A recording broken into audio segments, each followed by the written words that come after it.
Yo, what's good? It's your boy Derek Branch here, Memphis Wire on SportsView360.com, covering the Memphis Tigers. And today we're going to talk about what has transpired over the past, 24 hours, 24 to 48 hours concerning the Memphis Tigers men's basketball program. So today, Tigers were able to, pretty much wrap up the AAC, the conference tournament, and become conference champions for the second time under Penny Hardaway's their second AAC title, tournament title, and under the watch of Penny Hardaway. The last time they won it was, I believe, in 2023. If I'm not mistaken, yeah, 2023 was their last AAC title. Last year, we all know how stuff transpired. They got knocked out in the first round against Wichita State.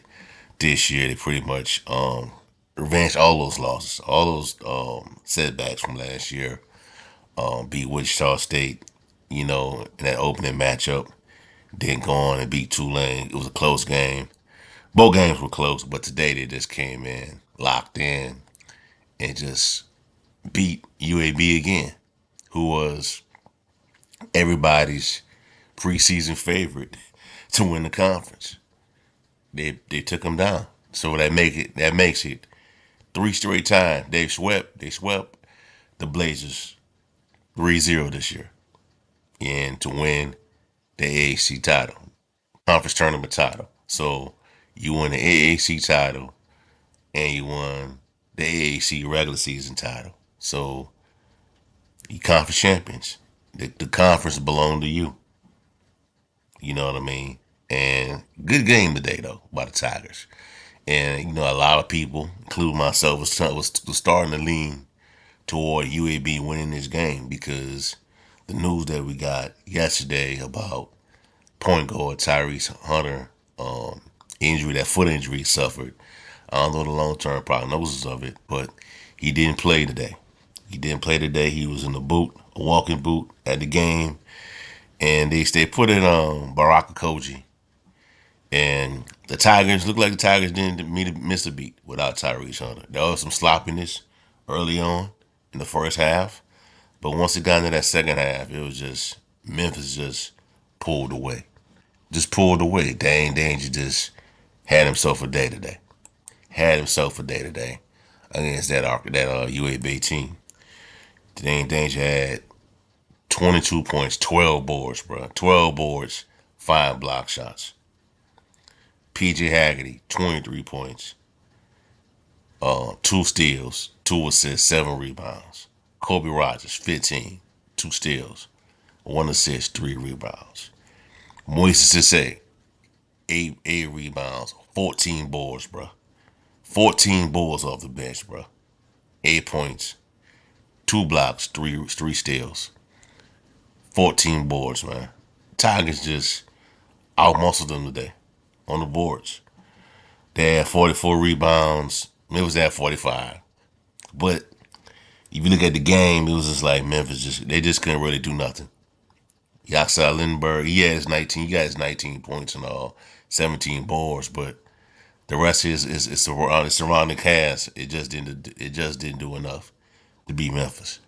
So congratulations to the Tigers. Penny Hardaway picks up his second AAC title during his tenure with the program, and as a result of that, if we look at the bracket right now, the Tigers at the West region, Memphis was awarded a fifth seed. A fifth seed. Now, what's interesting about this is that, according to what I think Jason Munn said at the commercial appeal, is that the Tigers, their seed was locked up already, was already locked up, regardless of what they did in the tournament, in this conference tournament. Their seed was locked up. So what they did during the non-conference slate was enough. What they did during the regular season in conference play in the AAC was enough to get a fifth seed. And I always felt as though that was crazy that you know people were looking at them as a ninth seed or eighth seed. How the 16th ranked team in the country get a nice seed? You know what I mean? After you won your regular season conference tournament, you had your resume got wins against Clemson, Missouri, Michigan State, UConn. All them teams are going to the tournament. All of them. So how would you get how would you get pushed down to an 8 seed or 9 seed? So this goes to show you that these metrics and all that, the Ken Pond rankings and the Torvad and all this other stuff, don't really mean nothing, man. I kept telling y'all that. That's only these brackets and all that. This stuff is just built up for engagement. It's for entertainment. Now I'm not saying that they're wrong, 100% wrong, but it's just built up for engagement. They're created for engagement. The committee gonna determine where these teams are slotted at. Shoot, North Carolina got in today. Arkansas got in. You know? So we look at the bracket. Let's look at the bracket, man. Let's look at the opponent, right? So Memphis opens up against Colorado on Friday at 1 o'clock. I believe this game is in Seattle, if I'm not mistaken.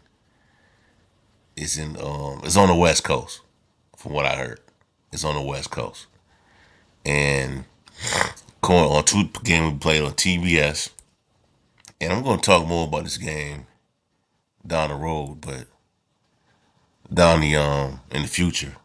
But it's on is a Memphis is a 5th seed, Colorado State is a 12th seed. And the last time Memphis played them, the Tigers blew them out 2019. And from what I've read, according to the betting line, Colorado's like a minus 2.5 point favorite to win this game. And I think this is mainly because of the injury to Tyrese Hunter. And we just got to wait and see how it's all going to play out. But if Colorado gets this team, this version of Memphis that we saw today, it's going to be a long day for them. It's going to be a long day for them, you know? But we just got to wait and see how it's all going to play out. I don't know the long term health of Tyrese Hunter. If he doesn't play in this game, then he got to just roll with Baraka Koji once again. But if they win, I wonder if he will be ready for the next game. Will he be ready for the next game? You know what I'm saying? So that's something to think about. But Colorado State is a minus 2.5 point favorite to win this game this Friday at 1 o'clock against Memphis. We'll see how that'll play out, man. I'm gonna go ahead and scout their roster, see what they're working with. How good of a team are they? I think they won 29 games this year. So we just gotta wait and see how it's all gonna play out. But Peanut Hardaway will have his team ready. You know, this is a different ball game now. But then again, yeah, I know it's March Madness, but the Tigers have been playing these close games all year. They've been playing in close games since getting into AAC play. They've been playing. They played in close games in the AAC tournament. They only beat Tulane by 3 points. So they should be accustomed to playing a game that's close. If it comes down to it, it could be a close game. But Colorado's a 12 seed, but a lot of people are signed with them, pulling off the upset. It's becoming a trendy pick for upsets. If you're into gambling, you know. But it's March and anything can happen. Anybody can get it. But let's look at this bracket though. This West bracket. So you're in a bracket with Memphis is in a bracket with the Florida Gators, who are the number one seed in the bracket. You got UConn, a team that Memphis played before, Oklahoma, Colorado State, who Memphis will be playing against this Friday. Got Maryland, Grand Canyon, Missouri, who Memphis also defeated, and you got Drake, and you got Texas Tech, you got UNC Williamson, you got Kansas, Arkansas, St. John's, and Omaha. So you're in a Tigers are in a really good bracket, a really, competitive, highly competitive bracket. And I think this Florida team, I wouldn't be surprised if they win it all, based on what I've seen. But competitive bracket the Tigers are in. You're in the bracket with that's filled with blue bloods, teams that have been in these situations before. Then you got St. John's in here. St. John's back in the day was a powerhouse. Now under Rick Pitino, they've gone back to that level. You know, so I think the committee did a solid job of slotting Memphis as the fifth seed. They have the resume. They had the resume to warrant becoming a fifth seed. And I find it interesting that, regardless of what the outcome was today at the AAC tournament, that their seat was already locked up. So if UAB would have won, it would have been a bid stealer, but it wouldn't have mattered. The Tigers were a fifth seed, but it is what it is, and there will be no bid steals. UAB won't be going to the tournament, so oh well.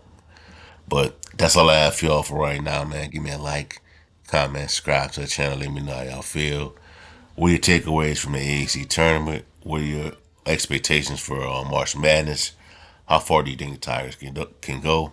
And also check out sportsview360.com for latest content on the Memphis Tigers football and basketball programs, along with the NFL and the NBA. Have a blessed day. Peace. I'm out.